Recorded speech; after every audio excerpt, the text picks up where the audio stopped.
Hi everyone, अब हम लोग एंगुलर में स्विच केस के बारे में बात करने वाले हैं। आप इसको स्विच स्टेटमेंट भी कह सकते हो। और देखो, लास्ट के दो पार्ट्स के अंदर हम लोगों ने if else and else if conditions के बारे में भी बात करी थी। सो इस पार्ट के अंदर मैं आपको ये भी बताऊंगा कि if else, else if and switch case, इन तीनों के बीच में क्या डिफरेंस होता है। और ये एक इंटरव्यू क्वेश्चन भी बनता है, सो ध्यान से देखना इसको। सबसे पहले हम लोग ये देखेंगे कि स्विच केस हमें किस कंडीशन में यूज करना चाहिए, कब हमें यूज करना चाहिए, और इसी टाइम पे मैं आपको इफ एल्स, एल्स इफ और स्विच केस में डिफरेंस बता दूंगा। देन हम लोग एक बेसिक सा स्विच स्टेटमेंट बना के देखेंगे, और ये भी देखेंगे कि स्विच केस यानी कि स्विच स्टेटमेंट को हम लोग बटन्स के साथ कैसे यूज कर सकते हैं, इनपुट फील्ड के साथ कैसे यूज कर सकते हैं। और इस पार्ट के अंदर आपको कुछ इंटरव्यू क्वेश्चंस भी देखने को मिलेंगे रिलेटेड टू कंडीशनल स्टेटमेंट्स। और ये हमारी एंगुलर 19 की प्लेलिस्ट है हिंदी में, जो आपकी डेफिनेटली हेल्प करने वाली है एंगुलर की जॉब, प्रोजेक्ट, इंटरव्यूज में। सो पूरी प्लेलिस्ट देखना, लिंक आपको डिस्क्रिप्शन बॉक्स में मिल जाएगा। ओके, सो स्विच केस देखने से पहले एक बार मैं आपको एल्स इफ और इफ एल्स इन दोनों के बारे में ब्रीफ कर देता हूं। वैसे तो इन दोनों के बारे में अलग से वीडियो भी बना चुका हूं। अगर आप लोग इस प्लेलिस्ट के अंदर जाके वीडियो नंबर देखोगे ना 15 एंड 16, तो यहाँ पे आपको if else and else if इसके बारे में वीडियो मिल जाएगी यहाँ पे। सो देखो, जब आपके पास बस दो ही स्टेटमेंट होती हैं, दो ही कंडीशन होती हैं, तो इस केस के अंदर आप लोग यूज करते हो इफ एल्स, राइट, जैसे कि हाइड एंड शो करना, टॉगल करना, ऐसी चीजों के बीच में। बट अगर आपके पास कंडीशंस दो से ज्यादा हो, 3 हो, 4 हो, 5 हो, 6 हो, तो इस केस के अंदर आप लोग एल्स इफ का यूज कर सकते हो। बट मान लो आपके पास कंडीशंस बहुत ज्यादा हैं, 10, 15, 20, 30, तो इस केस के अंदर आपको स्विच स्टेटमेंट यूज करनी चाहिए। ऑलराइट, ओके, अब एक बेसिक सा एग्जांपल देख लेते हैं, और यहां पे हमारा आउटपुट दिखने वाला है। मैं पोर्ट यहां पे जो अप कर देता हूं, सो यहां पे आपको आउटपुट दिखेगा। देन मैं सबसे पहले जाऊंगा यहाँ पे app dot component dot HTML वाली फाइल के अंदर, और यहाँ पे एक बेसिक सा स्टेटमेंट लिखता हूं मैं स्विच केस के लिए। सो आपको सिंपली क्या करना है, @switch इस तरीके से लिखना है, और यहाँ पे आपको पास करनी है कि आपको कौन सी वेरिएबल, कौन सा कंडीशन, क्या चीज मैच करवानी है। जैसे कि मैं यहाँ पे कलर्स मैच करवाना चाहता हूँ। अब कलर्स एक प्रॉपर्टी होगी मेरे पास, यहाँ पे चाहो तो स्ट्रिंग भी मैच करवा सकते हो, बट कलर्स एक प्रॉपर्टी होगी तो बेटर रहेगा, बिकॉज स्टैटिक वैल्यूज को मैच करवाने का कोई फायदा है नहीं। देन मैं यहाँ पे क्या करता हूँ, कलर ले लेता हूं और बाय डिफॉल्ट इसकी वैल्यू डाल देता हूं यहाँ पे, लेट से रेड। ठीक है, तो अब देखो, अब मान लो इसकी जो वैल्यू वो रेड भी हो सकती है, ग्रीन, येलो, कुछ भी हो सकती है, एक बार मान के लिए चल रहे हैं।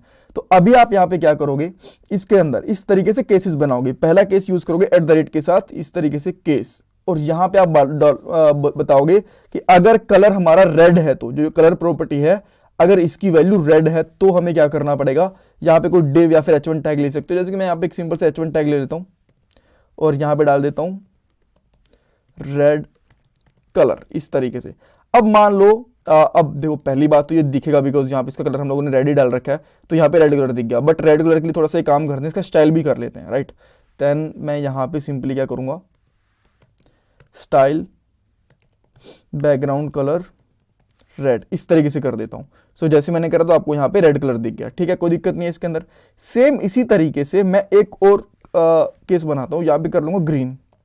अगर आपके पास ग्रीन है तो इसका कलर यहां पे ग्रीन होगा, और यहां पे कर सकते हो ग्रीन कलर, राइट।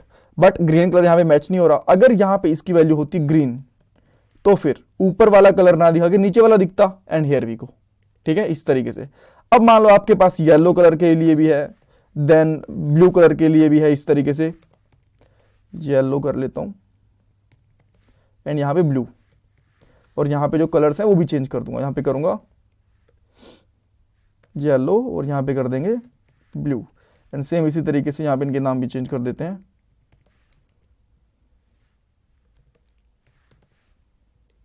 ठीक है, तो अभी आपको एक ही कलर दिख रहा है। मान लो मैंने यहां पे ब्लू कर दिया, तो आपको यहां पे ब्लू कलर दिख जाएगा, बिकॉज ये वाली स्टेटमेंट हमारी ट्रू हो जाएगी, यहां पे ब्लू कलर आ गया। ठीक है, तो अब तो ये सिंपल है। मैं चाहता हूं कि बटन्स के ऊपर हम लोग चेंज करके देखें तो बेटर रहेगा ना। तो मैं यहां पे क्या करता हूं, कुछ बटन बनाता हूं, यहां पे करता हूं रेड, इस तरीके से।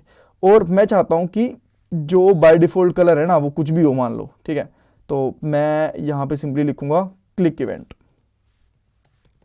और इसके ऊपर एक फंक्शन कॉल करूंगा। उस फंक्शन का नाम मैं यहां पे सिंपली रख लेता हूं हैंडल कलर, इस नाम से। ठीक है, और यहां पे इसके अंदर एक स्ट्रिंग आएगी, या वैल्यू कर लेते हैं, एक वेल आएगा यहाँ पे जिसका टाइप होगा स्ट्रिंग, और यहाँ पे हम लोग क्या करेंगे, this dot colour equal to well, इस तरीके से अपडेट कर देंगे। ठीक है, और वेल इसके अंदर से मैं क्या पास कर रहा हूँ, यहाँ पे पहले तो फंक्शन कॉल करना पड़ेगा मुझे, और इसके अंदर क्या वैल्यू पास करूंगा, लेट से रेड पास कर देता हूँ। ठीक है, तो अब देखो red colour does not exist in type app component, let me see. अच्छा ये स्ट्रिंग में पास करना पड़ेगा मुझे यहाँ पे। आप यहाँ पे आओगे, जैसे इस पर क्लिक करता हूँ तो रेड कलर हो गया, बिकॉज हमने इसके क्लिक के ऊपर रेड कलर को चेंज कर दिया। तो तो एक बटन है, मैं यहाँ पे कुछ और बटन बनाना चाहता हूँ। मैंने यहाँ पे क्या करा, 4 बटन बना दिए, ग्रीन, येलो एंड यहाँ पे कर दिया मैंने ब्लू। और सेम इसी तरीके से मैंने यहाँ पे ग्रीन, येलो एंड ब्लू ये पास भी कर दिए। एंड अब आप देखोगे जैसे मैं किसी भी क्लिक कर रहा हूँ, येलो पे, ग्रीन पे, रेड पे, ये प्रॉपरली इसके हिसाब से कलर चेंज हो रहे हैं, राइट। सो लेट्स से मेरे पास एक और बटन है और यहाँ पे मैं कर देता हूँ, इसका कलर है लेट्स से क्या कर सकते हैं, गोल्ड कर दें, ठीक है, गोल्ड कलर कर दिया मैंने, ठीक है। और यहाँ पे लिख देता हूँ गोल्ड। सो जैसे मैं यहाँ पे लिखूंगा तो यहाँ पे तो प्रॉपरली काम कर रहा है, ठीक है, बट जैसे मैं गोल्ड पे हूँ, गोल्ड पे कुछ भी दिख ही नहीं रहा, क्यों? क्योंकि कोई भी स्टेटमेंट मैच नहीं हुई। तो इस केस में अगर कोई भी स्टेटमेंट मैच ना हो, मान लो आप एक डिफॉल्ट स्टेटमेंट दिखाना चाहते हो, तो इस केस में आप क्या करोगे, आप लिख दोगे डिफॉल्ट इस तरीके से, राइट। एंड देन यहाँ पे लिख दोगे एक h1 टैग और इस तरीके से यहाँ पे कह सकते हो नो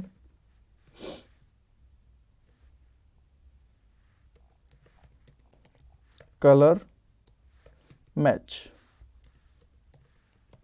इस तरीके से, राइट।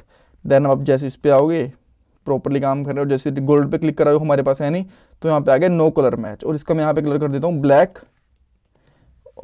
इस तरीके से। एंड इसका जो फ्रंट है उसको कर देता हूँ, वो बैकग्राउंड कलर था, कलर कर देता हूँ यहाँ पे वाइट, राइट।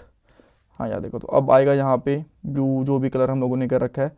और जैसे इस पर क्लिक करूंगा तो इसने बता दिया नो कलर मैच, कि भाई कोई कलर मैच नहीं हुआ।